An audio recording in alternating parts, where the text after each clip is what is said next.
They didn't seem to think that there were human beings behind these issues. After decades of fighting, remaining woodland survivors receive compensation from the BC government. I really feel like you guys are just brushing us off to the side. Like, just sit back, we've got it handled. We don't know that. You guys aren't telling us anything.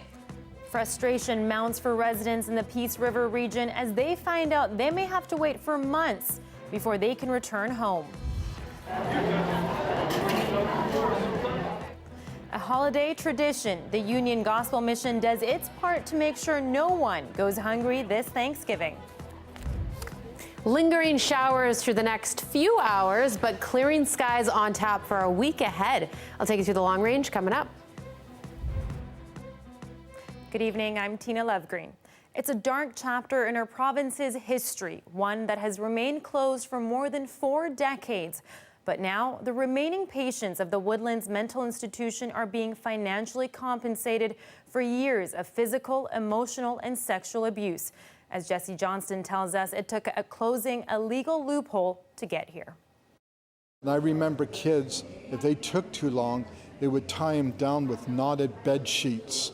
The old asylum was torn down years ago. It was home to children and adults with developmental disabilities and mental illnesses from 1878 to 1996. Today, all that's left is grainy video of what used to be, and memories survivors wish they didn't have. If you didn't move smartly, they would either punch you in the side of the head with a fist or hit you with a broomstick. Since what had happened, something will never be the same, obviously. Personally and in relationships. The abuse at Woodlands was well documented, so few were surprised when a BC Supreme Court settlement offered compensation to survivors in 2010. But MacArthur and hundreds of others didn't get any money. They weren't eligible because they lived at the facility before 1974. They didn't seem to think that there were human beings behind these issues, behind these statistics. Now that has all changed. MacArthur and more than 300 other Woodland survivors who went uncompensated because of the 1974 loophole are now each getting $10,000 from the province. MacArthur was presented with his check today. I'm very happy for the other residents will finally be able to bring closure to a very dark period of BC history, and more importantly, to gain the sense of recognition and respect that they so deserved. The BC government is now working to track down everyone who's entitled to compensation. $15 million has been set aside for survivors. People who endured abuse at Woodlands know there's no amount of money that will erase what happened to them. The past will remain dark, but they hope these steps will make tomorrow a bit brighter. Jesse Johnston, CBC News, New Westminster. Less than a day after they were ordered to leave their homes because of a landslide, residents of Old Fort have now been told it could be a long time before they're able to return. Basically, if there's life at risk, we can't allow people to go back in there. The disheartening news was delivered at an emergency meeting today. No one will be allowed to go home until the area is declared safe. When that will be is not yet clear. The community, which is on the Peace River just south of Fort St. John, was cut off by a landslide last week. Yesterday, the 200 residents were told to leave because of the immediate danger to life. Aerial surveys showed unstable slopes near people's homes. Today's meeting got pretty heated at times, with residents demanding more information about the district's emergency response plan. And I really feel like you guys are just brushing us off to the side. Like, just sit back, we've got it handled. We don't know that. You guys aren't telling us anything. You guys need to step it up, because many things could have been done differently this week. Authorities are issuing temporary entry permits for people who need to get pets, medication, or other essential items from their homes.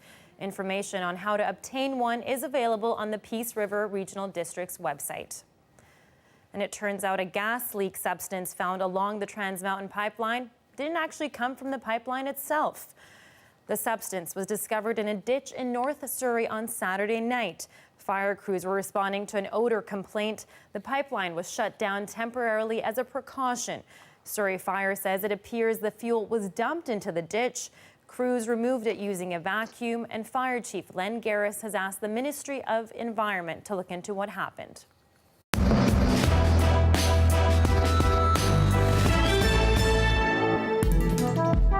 We're less than 2 weeks away from the municipal elections, and advance voting has already started in some cities. And tomorrow, a CBC-hosted debate kicks off in Surrey, where negative campaigning has already started. The CBC's Justin McElroy has more. That's right, Tina. Tomorrow, the first big debate of the main mayoral candidates for Surrey on the stage at the Newton Cultural Centre. Doug McCallum, Tom Gill, and Bruce Hain. And if you want to know who's in the lead, or at least what candidates are scared of other ones, it's illustrative that a lot of negative campaigning recently has been towards Doug McCallum, the former mayor of Surrey, looking to get his job back. In particular, this weekend, Surrey First put out a negative ad pointing out that Doug McCallum 4 years ago spoke a lot differently about the issue of light rail than he does today. We're going to build light rail. People in Surrey, and they don't want light rail. So that's what Surrey First says. McCallum, though, has a different explanation. He says 4 years ago, he was speaking more broadly about trying to get funding from different levels of government for rapid transit as a whole, and he didn't necessarily support light rail then, and certainly doesn't now. Well, they misquoted me on that. The quote was basically that I wanted to get funding for rapid transit in the Surrey, and with my experience being chairman of TransLink when we built Canada Line, and I had to work with different levels of government to get funding for it, I had indicated that I would work very, very hard with the federal government, provincial government to get funding for some type of rapid transit system for Surrey. So we'll see whether that holds true on the stage tomorrow and what his opponents say then. But advance voting has already started in Surrey. There's a RCMP probe into allegations of voter fraud, a lot of negative campaigning taking place, and certainly more to come over the final 11 days of the campaign. 2,200 pounds of turkey, 800 pounds of mashed potatoes, and 600 pumpkin pies. That's what it took to make the more than 3,000 Thanksgiving meals served to homeless people on the downtown east side today. It was all part of the Union Gospel Mission's annual turkey dinner. And it's not just that. The meal also serves as a first point of contact for many of the city's most vulnerable people, and it introduces them to the services offered by UGM. Well, for those who were looking to burn off those few extra pounds after Thanksgiving dinner, today was the annual Granville Island Turkey Trot. And despite the rainy weather, runners of all sorts showed up for the 10-kilometer race. There was even a 1.1-kilometer kids run for the little ones, and lots of entertainment and even some more food at the finish line for everyone involved. Proceeds from the event go to the Vancouver Food Bank.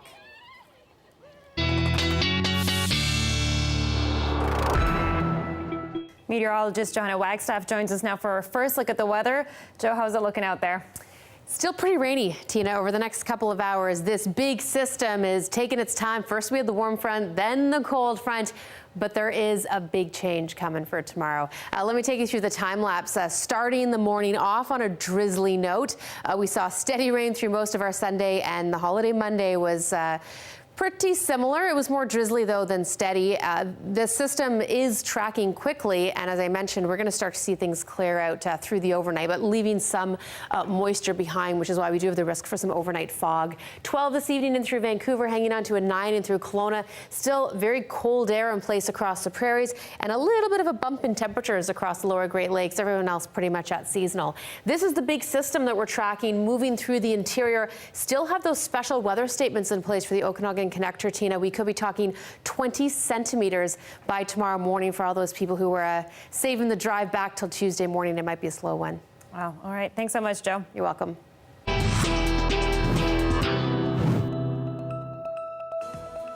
Frightening moments in New Brunswick after an oil refinery explosion shook the city. That story coming up.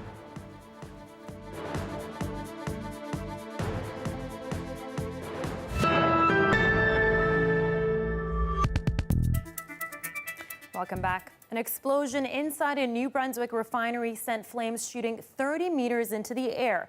Neighbors watched in horror as more than 2,000 workers inside rushed to get out. Kyla Hounsell has more on the frightening scene that unfolded. It's like they're not getting it under control. It's getting worse. Employees inside the plant felt the explosion before they saw it. We got blasted to the ground. Everything blew up and I didn't know what to do. Jonathan Wright is a contractor at the refinery. He was working just meters from the blast. The heat kept him from the stairs to get down. I had to grab onto the scaffold poles and hang down so I can jump to the next level because there's no ladders. When he reached the ground, he fled the property. I ran the whole entire way out of there because I've seen refineries fires and they're terrible. He wasn't the only one running. You could see just herds of workers in their blue coveralls just evacuating across the street, evacuating the premises. And one of them came by in a truck in his overalls and said, "Get out of here." Many who live close to the refinery fled too. They say they know the risk. We're in what they call the red zone, so if all else fails and that place did go, we're done. Irving Oil says the explosion and subsequent fire occurred when a diesel treating unit malfunctioned. That's where they remove sulfur from diesel fuel. But the company says it's too early to say what caused the problem. We have to understand what caused it and make sure we've isolated that incident before we do anything moving forward in the operation. The facility is the largest refinery in Canada, capable of producing more than 320,000 barrels per day. It's unclear how long the refinery will be shut down and what impact that might have on customers in Canada and the United States. It's Thanksgiving weekend. The fact that no one was hurt seriously or killed during this incident, I think, is something to be very thankful for. At least 4 people were taken to hospital. Jonathan Wright injured his hand, knee, and foot. He says he's not going back to work. That could have killed so many people, including myself, so I'm pretty upset about it. He plans to fly home to Florida tomorrow. Kayla Hounsell, CBC News, St. John. And we're learning more details about the limo crash in upstate New York that left 20 people dead. New York's governor says that limo shouldn't have been on the road. The driver of the vehicle, the quote-unquote limousine, did not have the appropriate driver's license to be operating that vehicle. Second, that vehicle was inspected by the New York State Department of Transportation last month and failed inspection and was not supposed to be on the road. He says the 2001 stretch limo had been rebuilt in a way that violates federal law. The crash on Saturday killed all 18 people in the limousine, including 4 sisters. The group was on the way to a birthday party. 2 pedestrians in a parking lot were also killed. And it's a grim report on the effect of climate change. We're being told it's happening faster than originally expected. The UN study also points to far more devastating consequences unless global warming targets are dealt with. Ron Charles reports. The melting polar ice, the heat waves, the mega storms. What an international group of scientists say are already the results of global warming caused by humans. We are already seeing the consequence of 1 degree C of global warming through more extreme weather, rising sea levels, and diminishing Arctic sea ice. In the 2015 Paris Agreement, the world's governments pledged to limit global warming to no more than 2 degrees Celsius above pre-industrial temperatures. But today, the UN's Intergovernmental Panel on Climate Change issued the dire warning that 2 degrees will be too much for the globe. Better to set the limit at 1.5 degrees. Limiting global warming to 1.5 compared to 2 degrees would reduce the number of people exposed to climate-related risks and susceptible to poverty by up to several hundred millions by 2050. The panel's report involved 90 lead authors from 40 countries who reviewed 6,000 scientific papers on climate change. Limiting warming to a new, lower goal won't be easy, but the scientists insist it's still possible. Limiting warming to 1.5 degrees C implies changes on an unprecedented scale. It means deep emission reductions in all sectors, the use of a wide range of technologies, behaviour changes, and a significant increase of investment in low-carbon options. A Canadian author of the report says governments just need to step up. I am hopeful, but on the political side, I am less hopeful, because even governments that sort of profess to take climate change very seriously, in the end, do not act according to what is required, and this includes Canada. But unless climate change skeptic Donald Trump brings the U.S. back into the Paris Agreement, the new lower goal is unlikely to be met. Ron Charles, CBC News, Toronto. And you're looking at a live shot of Georgia Street. Quiet on the roads out there, and it was a bit of a gloomy day, but lots of sunshine in the forecast. Johanna will have your full forecast next. Hi, I'm Amy Bell, and here's what's in your CBC Vancouver inbox. If you've ever wondered what it's like behind the scenes here at CBC Vancouver, here's your chance. Go online and book a date to come in for a tour of our integrated newsroom. And our home can be your home. From concerts to galas to bar mitzvahs, our studio space can be transformed for any occasion and is available for rent. For more from CBC Vancouver, check us out online at cbc.ca/BC. The weather update is brought to you by Train Extreme Conditions Testing. It's hard to stop a train. Really hard. Train, the most reliable heating and cooling brand.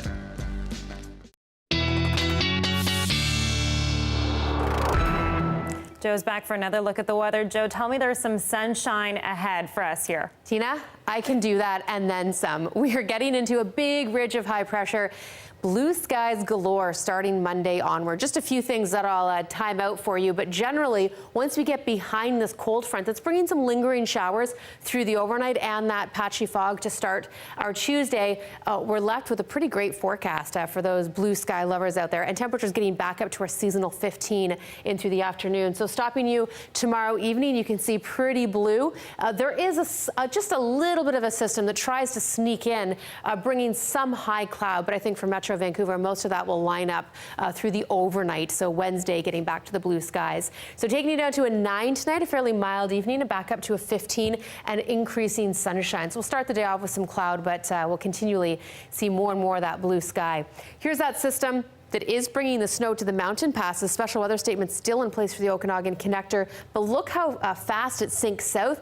Little high pressure moving in. At first, it takes a little while to clear out for everyone, and there may be some fog lingering in the valleys, and that's showing up as drizzle through the afternoon hours. Just a 6 into Prince George with wind chill factors in through central and northern parts of the province. But then look at this. Getting back to the sunshine for the rest of the week. Temperatures dipping below seasonal a couple times, but all in all, pretty great forecast, Tina. No doubt. I'm certainly looking forward for that sunshine. Thanks a lot, Joe. You're welcome.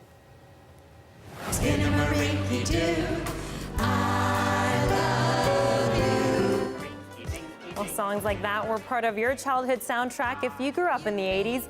Now, decades later, members of the Elephant Show are getting back together for one last tour. The details next.